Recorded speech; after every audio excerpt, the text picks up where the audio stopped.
Hello दोस्तों, नमस्कार। Santoshi IAS में आप सभी का स्वागत है। आज हम यहाँ पर सेंट्रल बजट 2023-24 एक इम्पॉर्टेंट टॉपिक है। हर बार यहाँ से 2 से 3 क्वेश्चन आ ही जाते हैं। तो यूपी बजट और सेंट्रल बजट आप अगर ये दोनों करके चले जाते हैं तो 2-3 क्वेश्चन आपको मिल ही जाएंगे यहाँ से। तो हमने यूपी बजट आपको करवा दिया है, नीचे डिस्क्रिप्शन बॉक्स में लिंक दिया गया है। आपको इसी हैंड रिटन मेथड से वहाँ पर जाके आप देख लीजिए और पीडीएफ भी टेलीग्राम से डाउनलोड कर लीजिए। सब नीचे डिस्क्रिप्शन बॉक्स में लिंक दिया गया है। तो आज हम केंद्रीय बजट करेंगे। हमारा मेथड करने का कैसा है, हम यहाँ पर जितने भी क्वेश्चन हैं सभी हैंड रिटन फॉर्म में लेकर आए हैं। इसके बाद लास्ट में आपका 15 क्वेश्चन का टेस्ट होगा। ये सब पढ़ने के बाद आपको 15 क्वेश्चन का टेस्ट लिया जाएगा। देखिए यही सब पीडीएफ अभी हम आपको पूरा रटा देंगे, आप टेंशन मत लीजिएगा, ठीक है। इसी सब का जब पढ़ेंगे फिर टेस्ट देंगे, आपको वैसे ही याद हो जाएगा। तो देखिए क्वेश्चन आंसर का आपका टेस्ट होगा, 15 क्वेश्चन का टेस्ट है। यही सब क्वेश्चन जो आगे हम पढ़ाएंगे। तो चलिए हम शुरू करते हैं पहले टॉपिक से। क्या हमारा बजट कह रहा है, तो हमारा बजट क्या कह रहा है। तो पहला हमारा बजट देखिए, केंद्रीय बजट 2023-24 का क्या कह रहा है। बजट कह रहा है कि 1 फरवरी को हम पेश हुई है, ठीक है। तो 1 फरवरी बजट पेश हुआ, तो बताने की क्या जरूरत, सब तो जानते ही। अब 1 फरवरी को पेश होता है बजट, तो 1 फरवरी 2023 को पेश हुआ बजट। कौन पेश किया, तो वित्त मंत्री जो होंगे वही पेश करेंगे। निर्मला सीतारमण जी पेश की वित्त ये बजट, ठीक है। आपका बजट निर्मला सीतारमण जी पेश की। कितना का बजट पेश की, 45.03 लाख करोड़ की। तो 45.03 लाख करोड़ की बजट पेश की, ठीक। बजट मतलब क्या होता है, आगे हम कितना मतलब खर्च कर सकते हैं, मतलब आगे कितना खर्च करेंगे, मतलब कैसे आप अपने जेब में रखते हैं कि इतना आज हम महीने में पूरा चलाएंगे, ठीक है। जब मान लीजिए आप स्टूडेंट हैं, बाहर पढ़ते हैं, तो मम्मी पापा भेजते होंगे, तो आपका बजट उतना होगा। तो वही यहाँ भी बजट है, पूरे देश का बजट है। अमृतकाल का पहला बजट है ये, अमृतकाल का पहला बजट है, याद रखिएगा। अमृतकाल का पहला बजट है। इसका लक्ष्य क्या है, सप्तऋषि। तो वही सप्तऋषि जो आप ऊपर आकाश में तारे देखते हैं ना, 7 तारे होते हैं, सप्तऋषि कहलाते हैं। तो वही हमारे यहाँ मोदी जी ने कहा अब इसी पे बेस होगा हमारा पूरा बजट। मतलब ये मत समझिए मैं तो सिर्फ याद करवाने कर रहा हूँ। वो आकाश में तारे सप्तऋषि मतलब इसी 7 जो सप्तऋषि 7 घोषणाएं मतलब 7 प्राथमिकताएं हैं, इसी पे हमारा बजट पूरा बेस है, ठीक है। और इसी पे जितनी भी योजनाएं कार्यक्रम आएगी इसी सप्तऋषि पर आएंगी। ये है मेन वो 7 प्राथमिकताओं पर आगे बढ़ना है। इसका मतलब 7 प्राथमिकताओं पर आगे बढ़ना है। तो अभी आप नीचे हम 7 प्राथमिकताएं देखेंगे, कौन कौन सी ये प्राथमिकताएं हैं। बजट 2023-24 की घोषणाएं हैं, मतलब वित्त मंत्री जी ने कहा हमने ये अचीव कर लिया है और अचीव करने वाले हैं, ठीक है। 7% की वृद्धि की दर से अनुमान है कि वित्त मंत्री जी ने कहा कि गवर्नमेंट ने कहा कि हम 7% अगले 7% की दर से वृद्धि करने वाले हैं, जो कि पूरे वर्ल्ड में ऐसा कोई देश नहीं है जो 7% की दर से वृद्धि करेगा, मतलब ग्रोथ करेगा, ठीक है।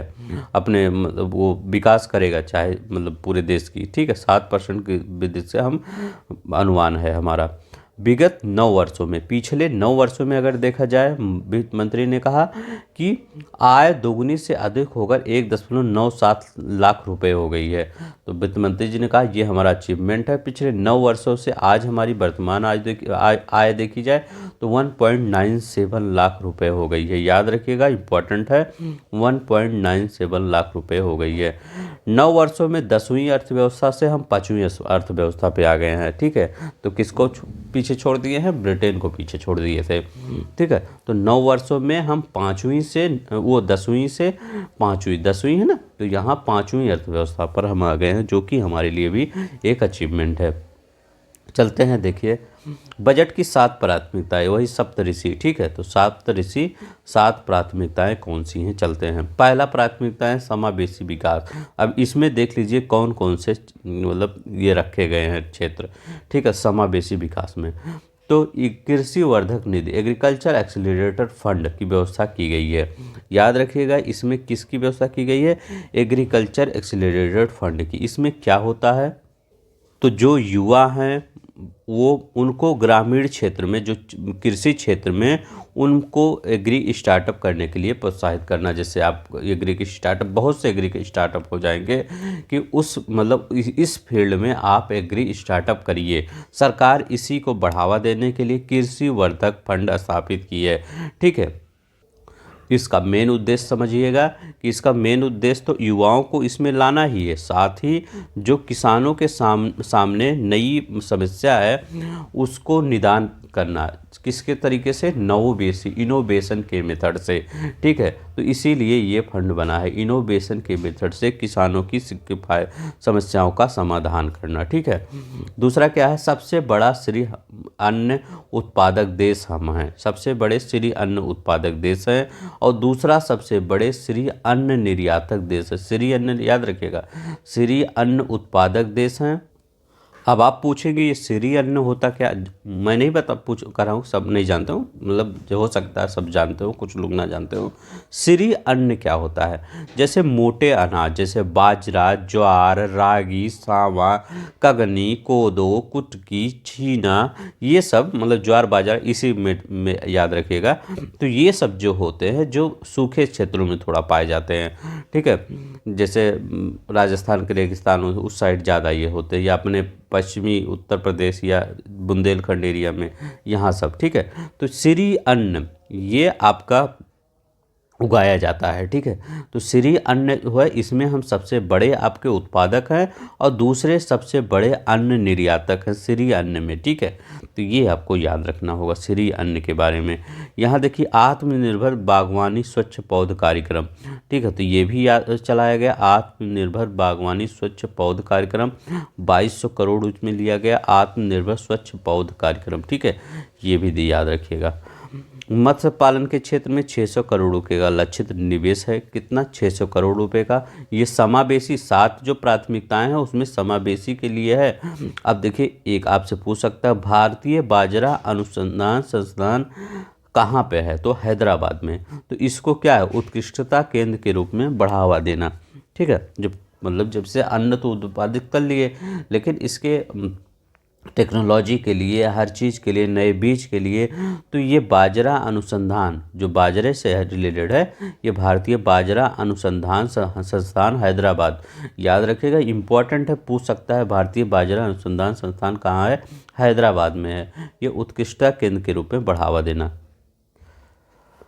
स्वास्थ्य में जीडीपी में व्यय कितना किया जाएगा? आपका यहाँ पर स्वास्थ्य में जीडीपी में व्यय कितना किया जाएगा? तो 2019 में 1.4%, मतलब पूरा जीडीपी में व्यय 1.4% था, लेकिन 2023 में 2.1% हो गया स्वास्थ्य में जीडीपी व्यय। शिक्षा में 2019 में 2.8% था और 2023 में 2.9% हो गया। शिक्षा में थोड़ा सा कम बढ़ा, यहाँ ज़्यादा बढ़ा है स्वास्थ्य में। ठीक है, पूरे जीडीपी का अब हम 2.1% और यहाँ जीडीपी का 2.9% खर्च करेंगे। मुझे लगता है यहाँ पर लगभग 5% होना चाहिए शिक्षा और स्वास्थ्य पे। आपकी क्या राय है?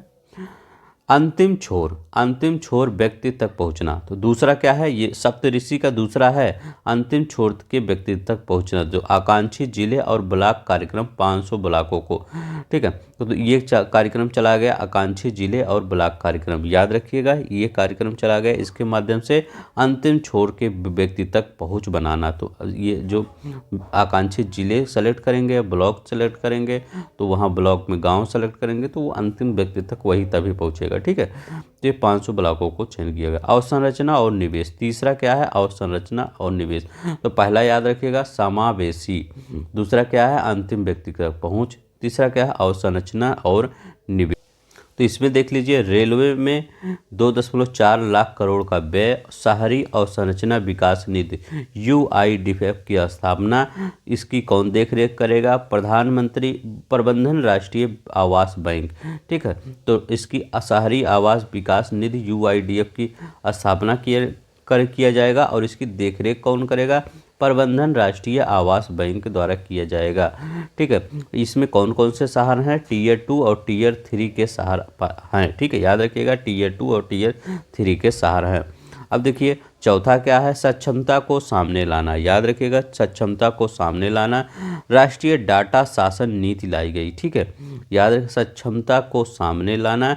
इसमें क्या किया गया, राष्ट्रीय डाटा शासन नीति लाई गई। और क्या है, मिशन कर्मयोगी, मिशन कर्मयोगी, इसमें क्या, मिशन कर्मयोगी होता क्या है, मिशन कर्मयोगी से तहत जानते क्या होता है, केंद्र और राज्य में जो सिविल सेवक हैं उनके क्षमता का निर्माण को बढ़ावा देना, क्षमता निर्माण के लिए योजना तैयार करना और उनको बढ़ावा देना, ठीक है।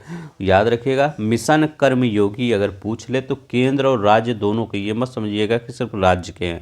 मिशन कर्मयोगी मतलब आप जब कोई काम करते हैं तो योगी बन जाते हैं, जैसे हमारे उत्तर प्रदेश के मुख्यमंत्री कोई काम करते हैं योगी बन के करते रहे हैं, तो आप भी जैसे कोई काम, आप सिविल सर्वेंट बन जाएंगे, आप आईएएस बन जाएंगे, पीसीएस अधिकारी बन जाएंगे, तो वहाँ पर क्या होगा, आपका एक कर्मयोगी की भूमिका आप निभाइए। उस जो केंद्र या राज्य सिविल सेवकों की उनकी क्षमता के निर्माण की योजनाएं तैयार किया जाएगा मिशन कर्मयोगी। इसके लिए एक पोर्टल भी है, प्लेटफॉर्म भी है। प्रशिक्षण देने के लिए ऑनलाइन प्रशिक्षण हेतु आई गॉट कर्मयोगी नामक प्लेटफॉर्म शुरू किया गया है, ठीक है। तो इन सभी को मतलब जो सिविल सेवक हैं इन सबको आपका ये प्रशिक्षण देने के लिए आई गॉट कर्मयोगी, आई याद रखिएगा आई गॉट कर्मयोगी, ये आई गॉट कर्मयोगी है ना, ये यही प्लेटफॉर्म शुरू किया गया है, याद रखिएगा। अभी हम सब क्वेश्चन लेंगे इसी पर बेस। यहाँ देखते हैं प्राथमिकता 5 क्या है, हरित विकास, ये बहुत इंपॉर्टेंट है। प्राथमिकता 5 में हरित विकास है, ठीक है। इसमें क्या किया गया, लाइफ आप नाम सुने होंगे, लाइफ पर्यावरण के लिए जीवन शैली, लाइफ स्टाइल फॉर इन्वायरमेंट, यही आपसे पूछ सकता है इसका फुल फॉर्म क्या है। तो लाइफ क्या है, लाइफ स्टाइल फॉर इन्वायरमेंट, ठीक है, याद रखिएगा इसको, यही बोलते हैं पर्यावरण के लिए जीवन शैली की संकल्पना प्रधानमंत्री मोदी जी के द्वारा लाया गया, ठीक है, प्रस्तुत की गया। और क्या है, पीएम प्रमाण, पीएम प्रमाण, तो पीएम प्रमाण क्या है, तो पृथ्वी माता जो अभी सभी मतलब हर इंडस्ट्री से, गंदे दूषित जल से, हर जगह से दूषित हो रही हैं या रासायनिक उद्योग से, तो उसी को बचाने के लिए पीएम प्रणाम योजना शुरू की गई है, पृथ्वी माता के पुनरुद्धार को। तो पीएम प्रमाण याद रखें, पीएम प्रणाम है, सॉरी यहाँ पे प्रणाम लिखा गया है, ठीक है, प्रणाम माँ होना चाहिए, ठीक है, पीएम प्रणाम यहाँ सही लिखा गया है, ये प्रणाम, तो यहाँ मैं लिख देता हूँ प्रणाम, वो जो प्रणाम करने वाला, जैसे आप किसी को प्रणाम करते हैं वो है, तो पीएम प्रणाम। तो पीएम प्रणाम योजना क्या है, ये पृथ्वी माता के पुनरुद्धार के लिए शुरू किया गया है। इसमें इसका मतलब क्या होता है, PM program for restoration, PM program for restoration awareness nourishment and amelioration of mother earth, ठीक है, याद रखिएगा इसका फुल फॉर्म क्या है, PM program for restoration awareness nourishment and amelioration of mother earth, इसका फुल फॉर्म है। इसको मतलब इसका उद्देश्य क्या है, मेन उद्देश्य क्या है, तो राज्य और संघों में जो रासायनिक उर्वरक का है उसका अंधाधुंध प्रयोग किया जा रहा है, तो वो आपके कहाँ पे, वो ज़मीन में चला जाता है रासायनिक उर्वरक और पूरे ज़मीन को दूषित कर रहा है, ठीक है। तो उसी को बचाने के लिए आपका रासायनिक उद्योग के संतुलन प्रयोग के लिए, याद रखिएगा रासायनिक उद्योग उर्वरकों को, ठीक है, रासायनिक उर्वरकों, तो उर्वरकों का संतुलित उपयोग करने के लिए किया गया है। ये किसका, रासायनिक उर्वरकों के संतुलित उपयोग को प्रोत्साहित करने के लिए, कि सबको बताया जाए कि ये जो रासायनिक उर्वरक है इनको कम से कम यूज किए, कि ये जितनी ज़रूरत है उतनी, ठीक है। तो इसमें प्राथमिकता में कौन आ जाएगा, लाइफ 5 हरित विकास में लाइफ आ जाएगा, परिणाम आ जाएगा, और गोवर्धन देख लेते हैं। गोवर्धन में क्या कहा गया है, गोवर्धन, तो गोवर्धन स्कीम में क्या गया है, इसका फुल फॉर्म पहले याद रखिएगा, एक बार आपके पेपर में गोवर्धन का फुल फॉर्म पूछा था, तो इसका फुल फॉर्म हुआ globalization organization bio agro resource धन, ठीक है। तो इसका फुल फॉर्म होता है globalizing organic bio agro resources धन, एक बार फिर पढ़ दो, globalizing organic bio agro resources धन, ये याद रखिएगा, कई बार पूछा है। तो क्या होता है इसमें, वेस्ट टू वेल्थ, को बढ़ावा देने अपशिष्ट से आमदनी। मेन ये होता है, जैसे पहले देखते होंगे गोबर गैस होता था, उसमें जितने भी वेस्ट मटेरियल होते थे उनको गोबर गैस में डाल दिया जाता था। इसके बाद उनको उससे आपकी थोड़ी सी एनर्जी प्राप्त होती थी, ठीक है, उससे खाना वाना बन जाता। लंबे पैमाने पे तो नहीं प्राप्त किया जा सकता था, थोड़ी एनर्जी प्राप्त होती थी जिससे खाना वाना बनाया जा सकता था घर के अंदर। तो उसी को बढ़ावा देने के लिए गोवर्धन कह रहे हैं कि जितने भी वेस्ट मटेरियल हो उसको आप वेल्थ में यूज करिए, कुछ भी, चाहे गोबर गैस लगा के, चाहे जो करके आप वेस्ट मटेरियल को उसको आमदनी में कन्वर्ट करिए, उसको फेंकिए मत, या कहीं फेंक देंगे तो हमारा पर्यावरण दूषित होगा, उसको यूज करिए। मोदी जी ये कह रहे हैं, इसीलिए गोवर्धन लाया गया है। मिष्टी क्या होता है? मिष्टी ये भी याद रखिएगा, इसी में बताया गया है हरित विकास में कि ये मिष्टी आपको याद रखना है। तो देखिए, बनावड़म में भारत को मिली सफलता के आधार पर तटीय रेखा, जो आपका तटीय रेखा होता है ये इस साइड, ठीक है, इस साइड में ये जो तटीय रेखा के साथ साथ लवण भूमि पर जहाँ पर व्यवहार हो मैंग्रोव पौधे रोपण के लिए, तटीय पर्यावास और ठोस आमदनी के लिए मैंग्रोव पर। मेन चीज़ ये याद रखिएगा कि मिष्टी का कार्यक्रम ये चलाया गया कि तटीय क्षेत्रों में वनारोपण किया जाए और वहाँ पर मैंग्रोव, आपके जो मैंग्रोव है वनस्पति, इसको उगाया जाए ताकि आमदनी, अच्छी आमदनी के लिए, ठीक है। तो मेन चीज़ इसका यही उद्देश्य है। मिष्टी कोई पूछे तो कह दीजिएगा तटीय क्षेत्रों में मैंग्रोव के पौधे को या उसके बढ़ावा देना, तथा आपका ये तटीय क्षेत्रों में आपके पौधरोपण को भी बढ़ावा देना। पर्यावास मतलब आपके आवास को भी बढ़ावा देना। जब थोड़ा सा आप उधर जाएंगे तो आवास व सब कुछ हो जाएगा। तो मिष्टी को यही है, वनारोपण के दौरान लवण भूमि पर जहाँ पर मैंग्रोव पौधे लगाए जा सकते हैं वहाँ पर आप इसको लगाइए, ठीक है, और आमदनी कमाइए। मैंग्रोव देखिए लिखा गया है, mangrove initiative for shoreline habitat and tangible income, ठीक है। तो मैंग्रोव पौधे लगाइए और इनकम कमाइए। तो मिष्टी इसी से है, रिलेटेड है, ठीक है, याद रखिएगा मिष्टी। प्राथमिकता 6 युवा शक्ति है। प्रधानमंत्री कौशल विकास योजना 4.0 प्रारंभ की गई, इसी में ये आपका 6 में। तो युवा शक्ति, तो इसमें यही किया गया, प्रधानमंत्री कौशल विकास योजना 4.0 प्रारंभ की गई। 7 में क्या है? वित्तीय क्षेत्र में है। ये देखिए इंपॉर्टेंट है, थोड़ा सा याद रखिएगा। राज्यों को 50 वर्ष के लिए ब्याज मुक्त, मोदी जी कहें आइए हमसे ब्याज ऋण लीजिए, मतलब आप अपने मतलब प्रदेश का डेवलप कीजिए और यहाँ पर आपको कोई ऋण नहीं दे, मतलब उस पर कोई ब्याज नहीं देना। जितना आप पैसा उधार लेंगे आपको कोई ब्याज देना नहीं होगा, लेकिन लौटा दीजिएगा बस। ऐसे काश आम आदमी के साथ हो जाता तो ज़्यादा सही होता। वैसे भी वो सब जितना पैसा आएगा आप ही सबके लिए काम आएगा, ठीक है। तो वो आपका स्टेट सेंटर से जो स्टेट में पैसा भेजेंगे मोदी जी, उस पर कोई ब्याज नहीं लगेगा। तो राज्यों को 50 वर्ष के लिए ब्याज मुक्त ऋण आपका, वो मतलब वो जो ऋण वो पैसा भेजते हैं वो नहीं, जैसे जो कोई आप ऋण ले रहे हैं उनसे उधार ले रहे हैं मोदी जी से, अगर कोई स्टेट, ठीक है, जैसे हमारे योगी जी मोदी जी से उधार लें, तो वो मोदी जी ने कहा कि आपको 50 वर्ष तक इस पर कोई ऋण नहीं देना, वो ब्याज नहीं देना है, ठीक है। यही है मेन मकसद। पहला ये था। दूसरा क्या था? राष्ट्रीय वित्तीय सूचना रजिस्ट्री स्थापित की जाएगी। याद रखिएगा, राष्ट्रीय वित्तीय सूचना रजिस्ट्री भी स्थापित की जाएगी। 30 कौशल भारत अंतर्राष्ट्रीय केंद्र स्थापित किए जाएंगे। कितने? 30 कौशल भारत अंतर्राष्ट्रीय केंद्र स्थापित किए जाएंगे। महिला सम्मान बचत प्रमाण पत्र उपलब्ध कराया जाएगा। और क्या कहा गया? यहाँ पर 7 लाख से पहले कितना था आपका? 5 लाख था, 5 लाख था जो आपका टैक्स लगता था, लेकिन वर्तमान में आपका ये से 5 लाख से 7 लाख बढ़ा दी गई। आपका याद रखिए, रिबेट की जो सीमा नई कर है व्यवस्था है उस पर 5 लाख से 7 लाख, 7 लाख पर कोई कर नहीं लगेगा, कोई टैक्स नहीं, मतलब 7 लाख के आय व्यक्तियों को कोई कर भुगतान नहीं करना होगा। अब ये सोच सकते हैं, अब देखिए यहाँ पर क्या है, 3 लाख से 6 लाख के बीच में 5% टैक्स, 6 लाख से 9% 10% का टैक्स, 9 लाख से 12 लाख तक 15% टैक्स, 12 लाख से 15 लाख तक 20%, 15 लाख से अधिक से 30% टैक्स।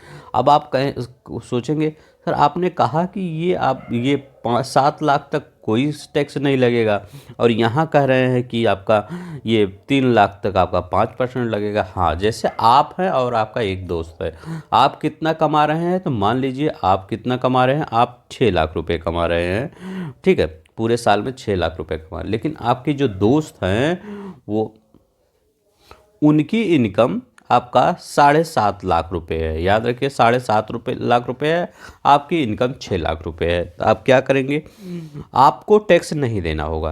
क्यों आपको टैक्स नहीं देना होगा? क्योंकि आप 6 लाख मतलब 7 लाख से कम है, और ये आपके ये जो है ये 7 लाख से ऊपर है। अब देखिए, आप कहेंगे कि ये इसमें जब आप 7 लाख से ऊपर बढ़ेंगे, इसका यही मतलब है।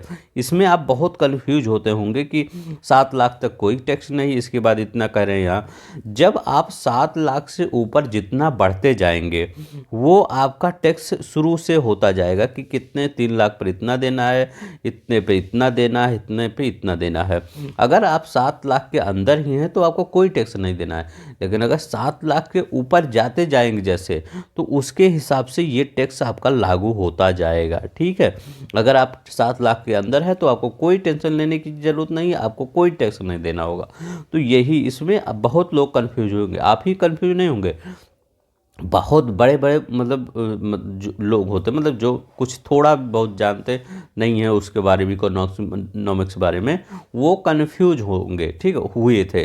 ठीक है, तो सरकार ने ये क्लियर किया, जो 7 लाख तक की है उस पर टैक्स नहीं लगेगा, लेकिन 7 लाख के जब ऊपर जाएंगे तो ये वाला टैक्स आपका स्टार्ट हो जाता है। ठीक है, ये वाला टैक्स लागू होगा।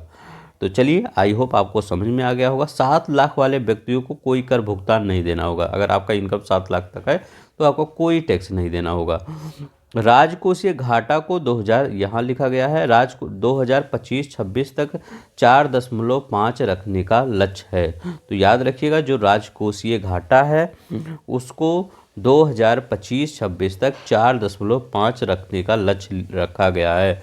ये भी बहुत इम्पोर्टेंट है। अब देखिए, 2023-24 में राजस्व घाटा कितना था? 2.9%। राजकोषीय घाटा 5.9% था। ठीक है, तो राजकोषीय घाटा कितना था? 5.9%, और रखने की कितनी कोशिश की गई? 4.5% रखने की कोशिश की गई है। प्राथमिक घाटा 2.3%। प्रभावी राजस्व घाटा 1.7। तो सबसे इम्पोर्टेंट कौन सा आपका, ये पूछ सकते हैं कि राजकोषीय घाटा आपका कितना है। याद रखिएगा, यही पूछेंगे कि राजकोषीय घाटा जो आपका बजट आया उसमें कितना है। तो 5.9% है राजकोषीय घाटा। चलते हैं नेक्स्ट, देखते हैं हम। अब देखिए, ग्रॉस टैक्स रिसीप्ट मतलब कि आपका कितना वो राजस्व रिसीप्ट होता है टैक्स के माध्यम से। ठीक है, सकल कर, तो कितना? 33.6 लाख करोड़। याद रखिएगा, 33.6 लाख करोड़। बजट हमारा कितना था? 45.03। तो जितना हमको रिसीव उससे ज़्यादा सरकार पे करती है। ठीक है, तो कितना? 33.6 लाख करोड़, इतना वो टैक्स होता है, भारत सरकार को मिलता है। अब देखिए, सकल कर राजस्व ग्रॉस टैक्स रिसीप्ट जीडीपी का कितना है। तो ये पूछ सकते हैं, जैसे जीडीपी का पूरा कितना है, कितना हम टैक्स लेते हैं, तो जीडीपी में तो सब आ जाता है। लेकिन अगर खाली टैक्स की बात करें तो जीडीपी का 11%, 100% अगर मान लीजिए जीडीपी है, उसमें टैक्स का कंट्रीब्यूशन आपका, तो आपका पूरे 100% का 11% यहाँ मतलब 11% जीडीपी का है। याद रखिएगा, टैक्स के रूप में। डायरेक्ट टैक्स और इनडायरेक्ट टैक्स में, डायरेक्ट टैक्स में 6% और इनडायरेक्ट टैक्स में 5.1%। ठीक है, जैसे आप कुरकुरे का पैकेट खरीदे तो उसमें इनडायरेक्ट टैक्स देते हैं, और डायरेक्ट टैक्स जो आपके इनकम से कट जाता है वो डायरेक्ट टैक्स होता है। तो याद रखिए ये और ये। अब देखिए, पूरा अगर टैक्स देखा जाए, ये 33.61 लाख करोड़ में, उसमें डायरेक्ट टैक्स कितना होता है? तो 54.25%। ये आपका डायरेक्ट, और अप्रत्यक्ष मतलब इनडायरेक्ट 45.75। तो ये पूरा 100% हो गया। पूरा अगर देखा, ये तो सिर्फ जीडीपी का था, अगर पूरा देखा जाए तो ये इतना होगा। तो सिर्फ 11.1% आप याद रखिएगा, और ये 33.61 लाख करोड़ टैक्स कितना रिसीव्ड हुआ। ठीक है, 33.61 लाख करोड़, ये याद रखिएगा, इम्पॉर्टेंट है, और 11%। शीर्ष तीन राजस्व कर, मतलब शीर्ष तीन कर राजस्व कहाँ से प्राप्त होते हैं गवर्नमेंट को?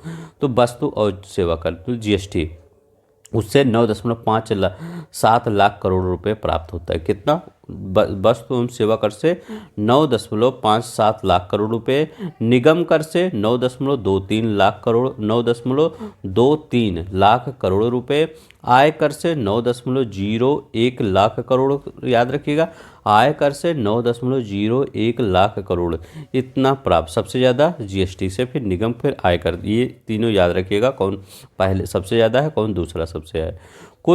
तो कुल सब्सिडी याद रखिएगा, कुल सब्सिडी कितना है?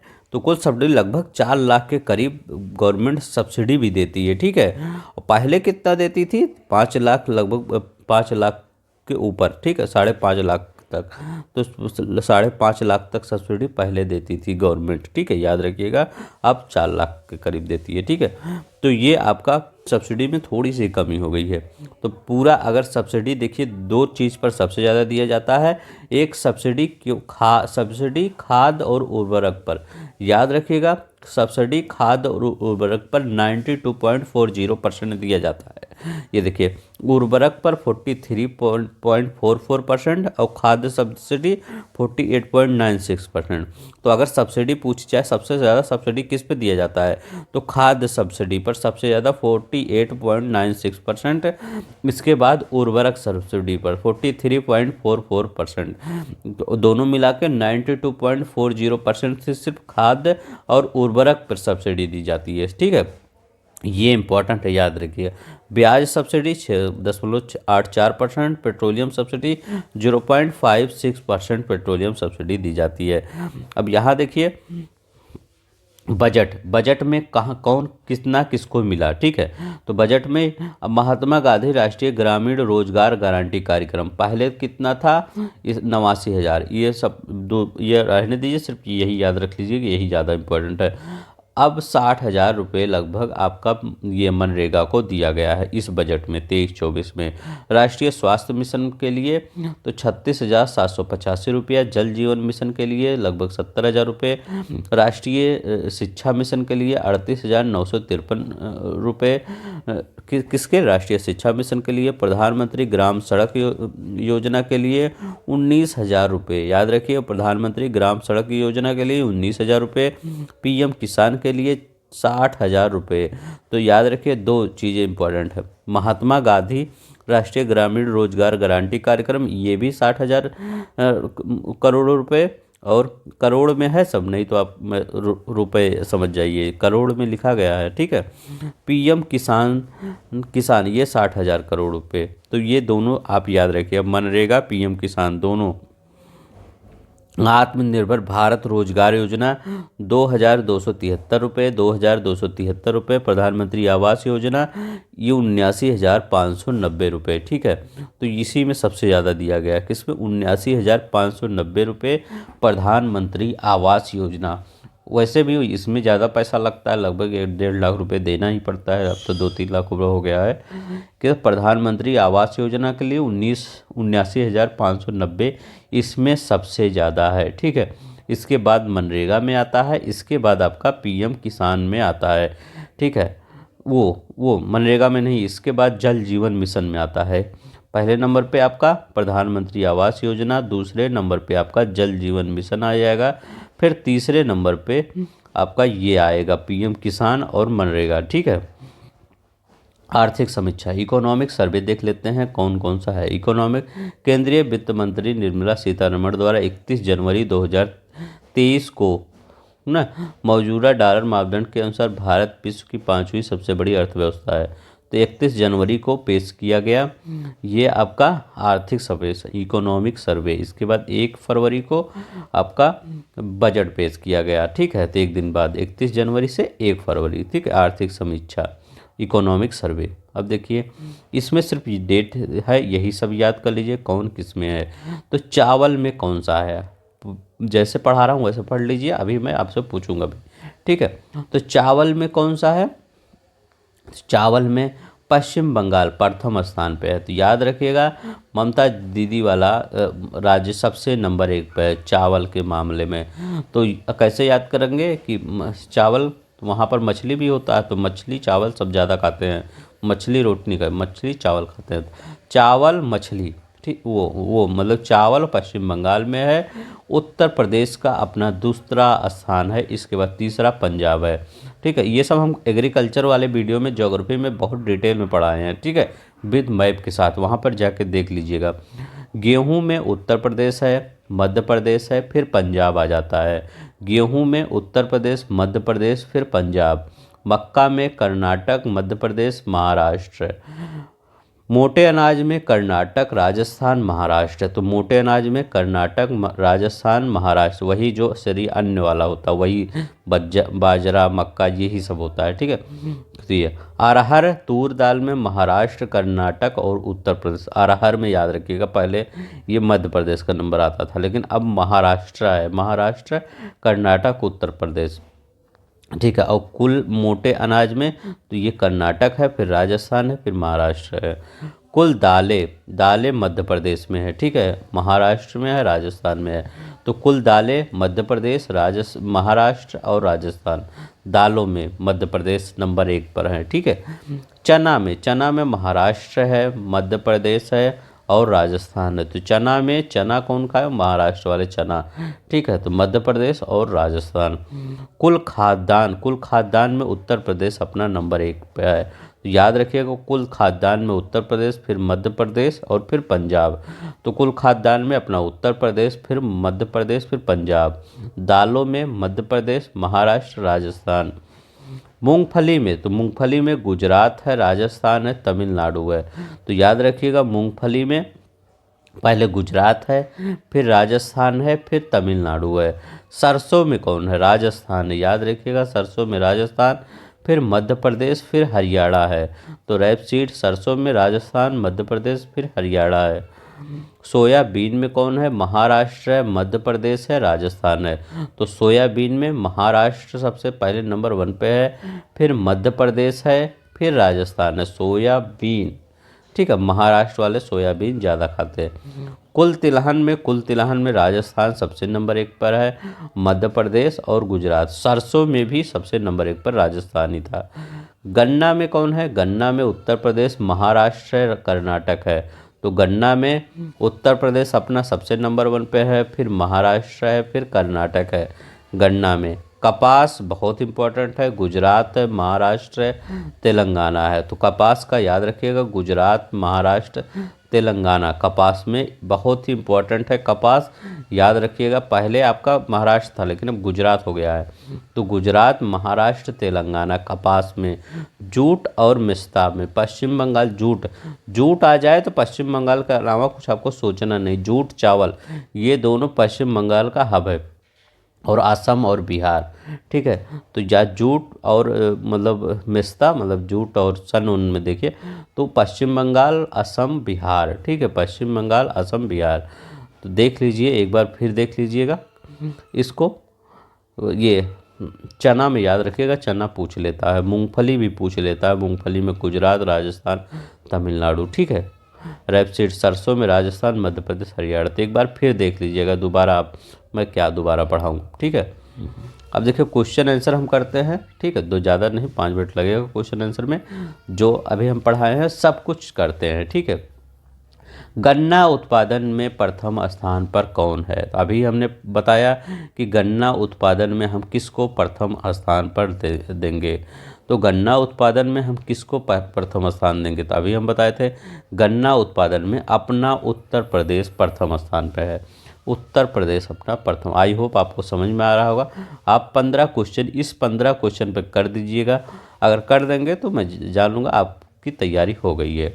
ठीक है, तो गन्ना उत्पादन में कौन सा, उत्तर प्रदेश पहले स्थान पे है।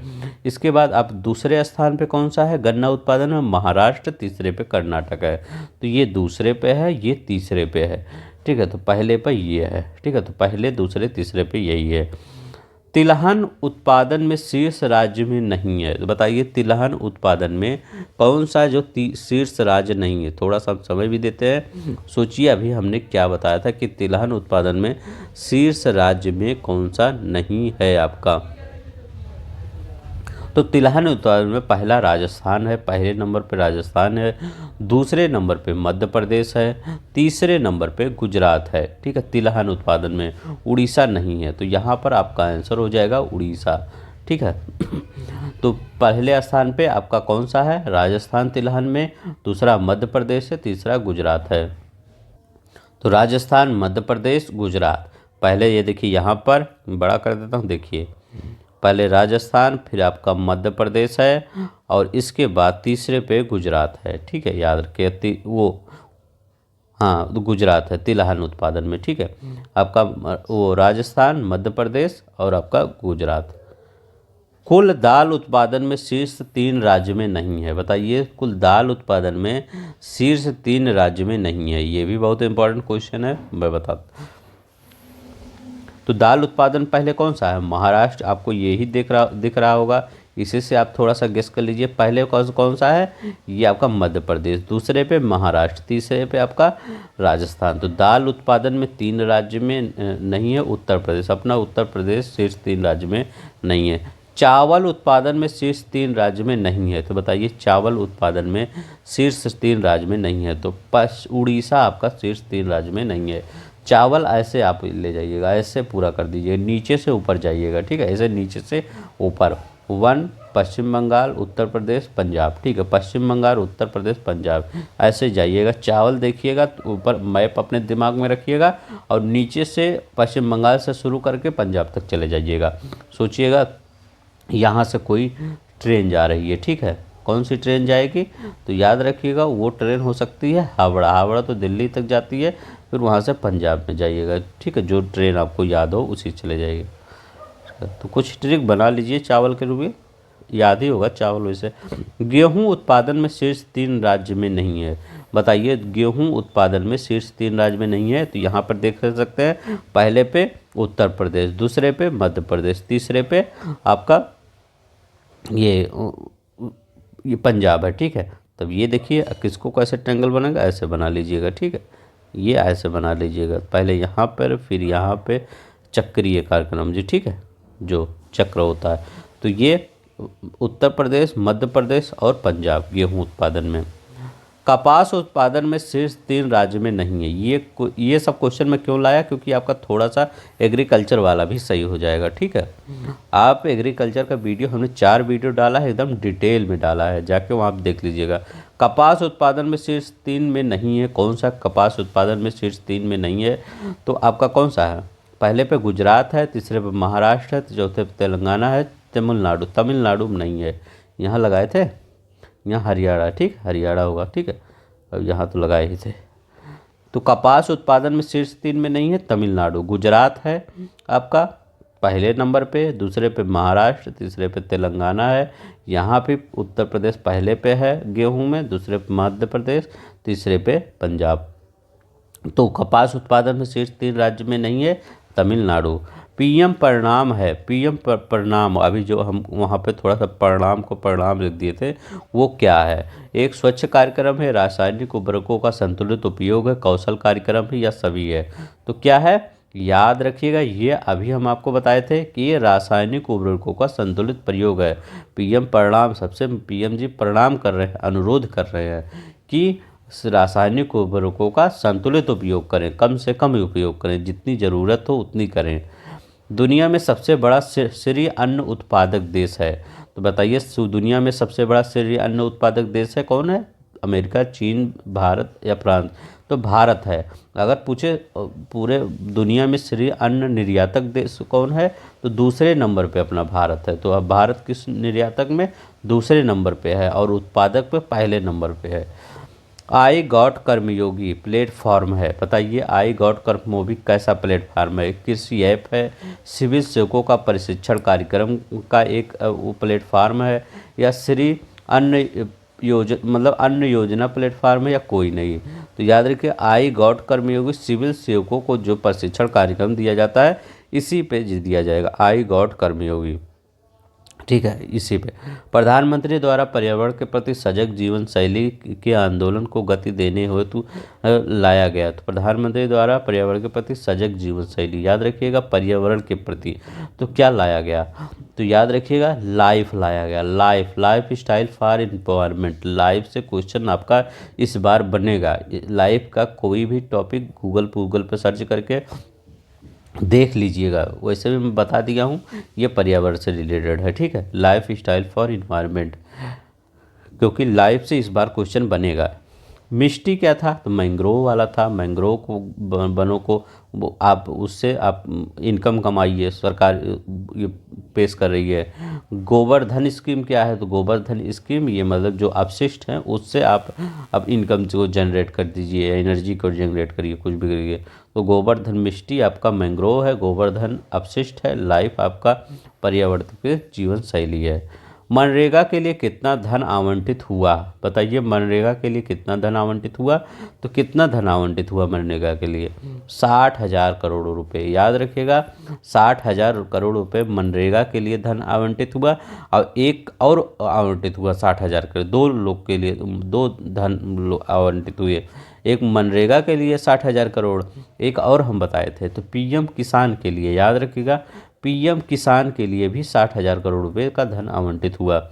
अब देखिए 13वां है जल जीवन मिशन, ये है, इसको मिलान करना है। तो चलते हैं मिलान करते हैं। जल जीवन मिशन के लिए कितना आपका धन आपका एकत्र हुआ, जल जीवन मिशन के लिए, तो याद रखिएगा जल जीवन मिशन के लिए कितना 70,000 करोड़ रुपए। तो जल जीवन मिशन के लिए 70,000 करोड़ रुपए, एक का दूसरा आ जाएगा। प्रधानमंत्री आवास बताइए कितने रुपए प्रधानमंत्री आवास के लिए, तो ये इसी के लिए सबसे ज़्यादा हुआ था कौन, 79,500 प्रधानमंत्री आवास के लिए। राष्ट्रीय शिक्षा मिशन के लिए बताइए, राष्ट्रीय शिक्षा मिशन के लिए कितना हुआ, तो 38,000 आपका 953 रुपये। तो राष्ट्रीय शिक्षा मिशन के लिए 38,953। वो आत्मनिर्भर भारत रोजगार योजना के लिए, आत्मनिर्भर भारत रोजगार योजना के लिए 2,273 रुपये, याद रखिए आत्मनिर्भर भारत रोजगार योजना।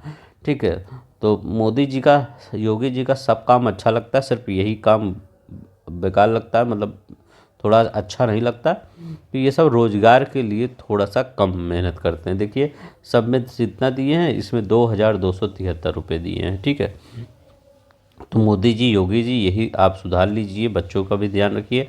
राष्ट्रीय स्वास्थ्य मिशन, ये बताइए राष्ट्रीय स्वास्थ्य मिशन के लिए कितना धन दिया गया है, तो इसमें 36,785 करोड़।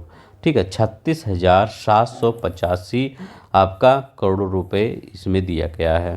ठीक है, तो मनरेगा में 60,000 करोड़ रुपए दिया गया। तो एक बार याद रखिए जल जीवन मिशन के लिए 70,000 करोड़ रुपए, प्रधानमंत्री आवास के लिए 79,500, राष्ट्रीय शिक्षा के लिए 38,953, आत्मनिर्भर भारत रोजगार योजना के लिए 2,273 और राष्ट्रीय स्वास्थ्य मिशन के लिए 36,785। सबसे ज़्यादा सब्सिडी दिया जाता है उर्वरक सब्सिडी, खाद्य सब्सिडी, ब्याज सब्सिडी, एलपीजी सब्सिडी। बताइए सबसे ज़्यादा सब्सिडी कहाँ दिया जाता है, बजट में आया था। ठीक है, तो सबसे ज़्यादा सब्सिडी याद रखिएगा, सबसे ज़्यादा सब्सिडी खाद्य पे दिया जाता है। ठीक है, तो सबसे ज़्यादा सब्सिडी खाद्य पर दिया जाता, खाद्य सब्सिडी, इसके बाद उर्वरक सब्सिडी आता है, इसके बाद ब्याज, इसके बाद एलपीजी। राजकोषीय घाटा बता दीजिए, राजकोषीय घाटा कितना था, तो आई होप आप बता दिए होंगे। राजकोषीय घाटा 5.9% था, राजकोषीय घाटा कितना 5.9%। तो आज के लिए बस इतना ही। देखिए हमने ये करवा दिया आपका क्वेश्चन आंसर, आई होप आपका लगभग सही हुआ होगा क्वेश्चन आंसर जितना था। ये पीडीएफ एक बार देख लीजिएगा। ठीक है, इसको मैं टेलीग्राम पे अपलोड कर दूंगा, वहाँ से आप डाउनलोड कर लीजिएगा। और ये पूरा और कल वाला भी जो है लिंक उस नीचे डिस्क्रिप्शन बॉक्स में उत्तर प्रदेश बजट है वो भी डाउनलोड कर देख लीजिएगा, वीडियो नीचे डिस्क्रिप्शन बॉक्स में लिंक दिया गया है। तो आज के लिए बस इतना ही, धन्यवाद, नमस्कार, जय हिंद, जय भारत।